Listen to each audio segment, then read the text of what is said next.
At some point in time, you probably heard folks refer to Miyabi as a Void Hunter, which could easily be brushed off as just another title character like an Archon from Genshin Impact or an Emanator from Honkai Star Rail. In those games, those title characters are listed well in advance. They make it very evident that you will see these characters in the future. But when it comes to Zenless Zone Zero, the only thing they showed us were the past Void Hunters. All we saw were historical figures and we're left with no info for what's to come next. Until just recently, where Mr. Z actually just dropped the bomb that Yixuan will be a Void Hunter rank special investigator. But it's definitely worth mentioning that in every other language, Korean, Japanese, and Chinese, it mentions that she's just on the level of a Void Hunter, but she's not exactly a Void Hunter yet. But I do think something is very unique about Void Hunters within the world of Zenless. Void Hunters, to my knowledge, are not some kind of god or deity, nor do they draw power from a god or an aeon.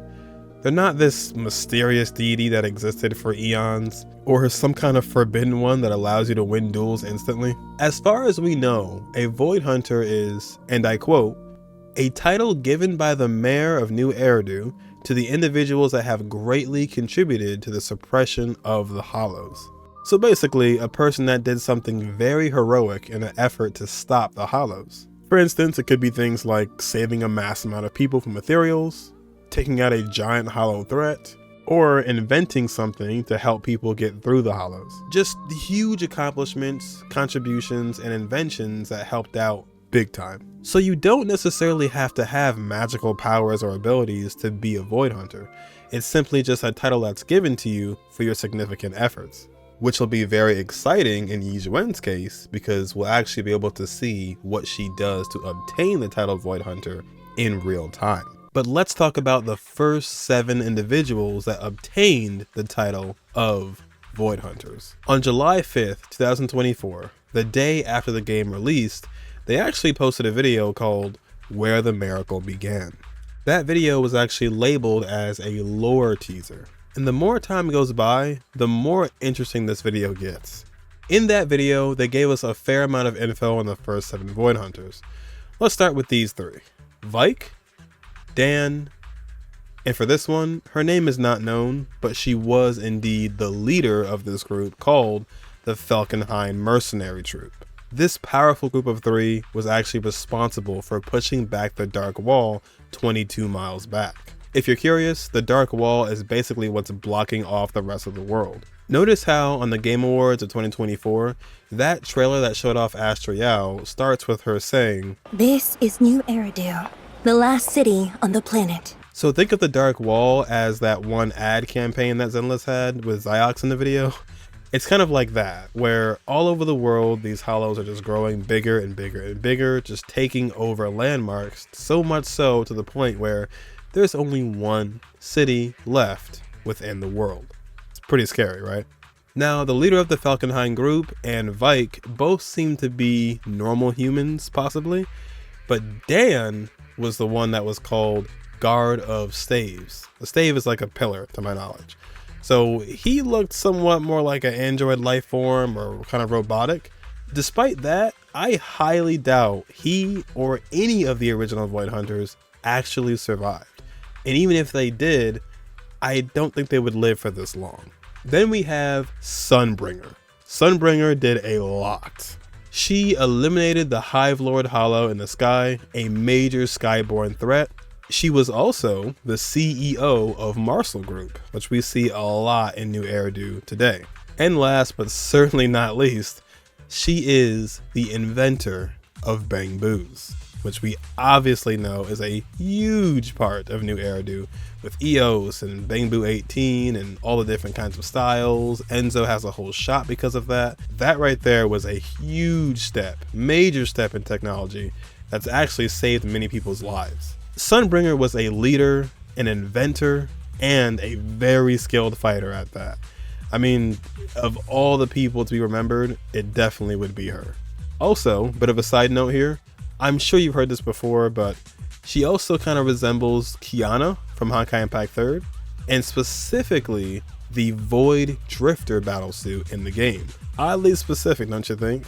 Void Drifter, Void Hunter. Next up is Joyous. Joyous was considered to be the ace of the investigation guild. He actually was able to navigate the Divine Maze, or the Papago Hollow, which we assume was incredibly difficult to navigate, considering they literally called it a maze. He escaped with a prototype bamboo that he borrowed from Sunbringer, we talked about earlier. Joyous had some sort of GPS system that they actually call a carrot, and you put it into the bamboo, which then guided him out of the hollow. I think Belle and Wise would definitely appreciate Joyous and all he's done, because I mean, without him, maybe they wouldn't even have their jobs. Then we have the very mysterious Professor Arche. He discovered characteristics of the Hollows and was the founder of Helios Academy. That was an educational and research institute located in the old capital. It's also where the Hollow Deep Drive system was originated. Thanks to HoloZero and all of its tapes, we know that the professor was last heard of somewhere deep in the Hollow, which means he possibly could still be alive, maybe? Big question mark. Highly unlikely, but they did kind of set it up for his status to be quote unquote unknown, lost in the Hollow. He also looks like something out of Elden Ring, or just, I don't even know, honestly. Just very different and unique from anything we've seen in Zenless so far, aside from what's going to happen in Season 2. And finally, we have Swordmaster. No official name yet, but we do know that she took down the Exaltus Overseer, which in Chinese roughly translates to Minister of the Church of Praise. Which, hearing that, doesn't necessarily sound like he was bad, but I suppose he was, because she was awarded the title of Void Hunter after executing him, or it. And this Swordmaster was in fact the 3rd generation head of the Hoshimi family, which leads me to believe Miyabi is around the 7th generation of the Hoshimi family, since she is the youngest Void Hunter that we know currently.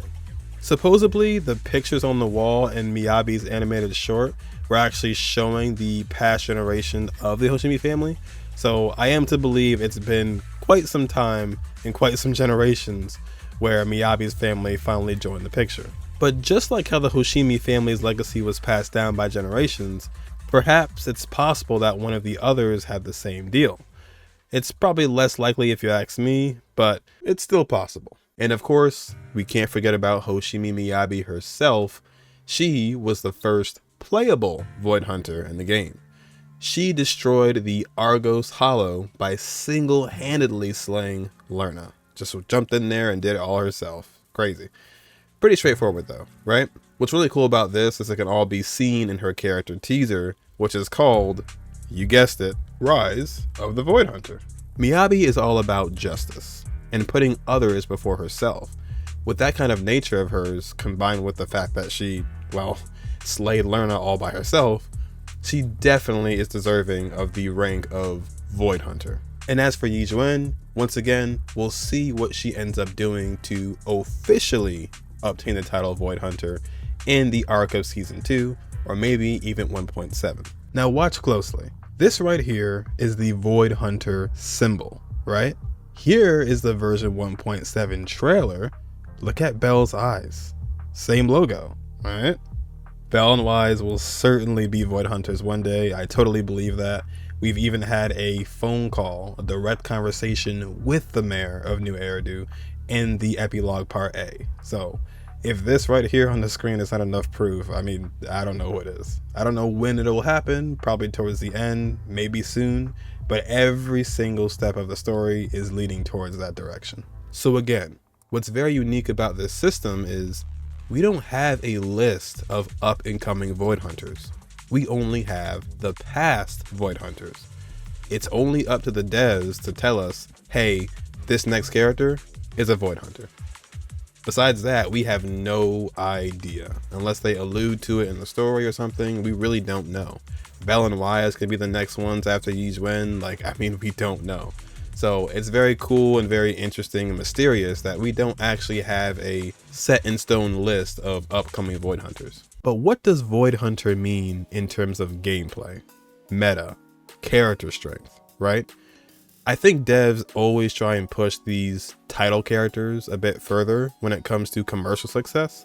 So for example, Miyabi has a EP, she has a demo, she has a teaser, animated short. Like there's so many videos of Miyabi because they're trying to sell this character, right? The devs themselves and the community will always circle around these title characters to make them look a lot bigger than they are.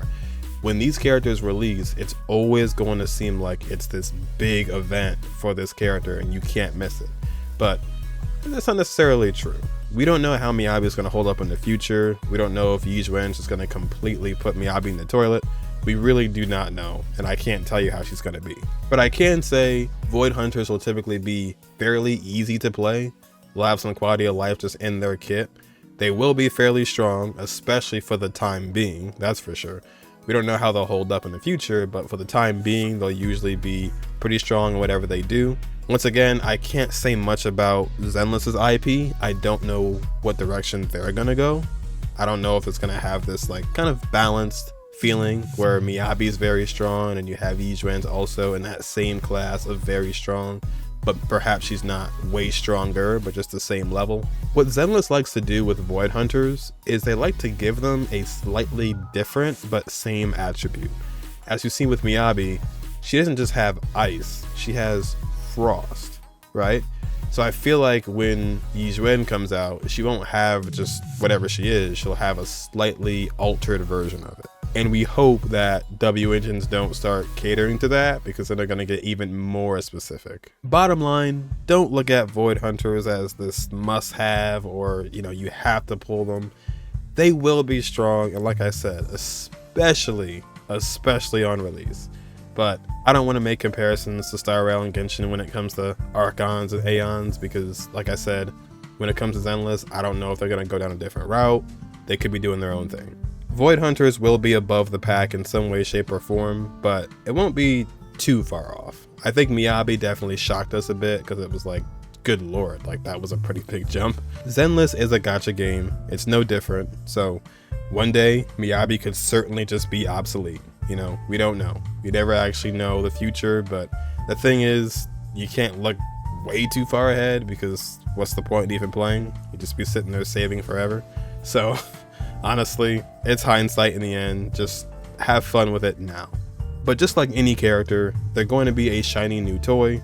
But the thing is, your Haramasa is still going to clear. Your Julliangg is still going to clear. Your Evelyn is still going to clear.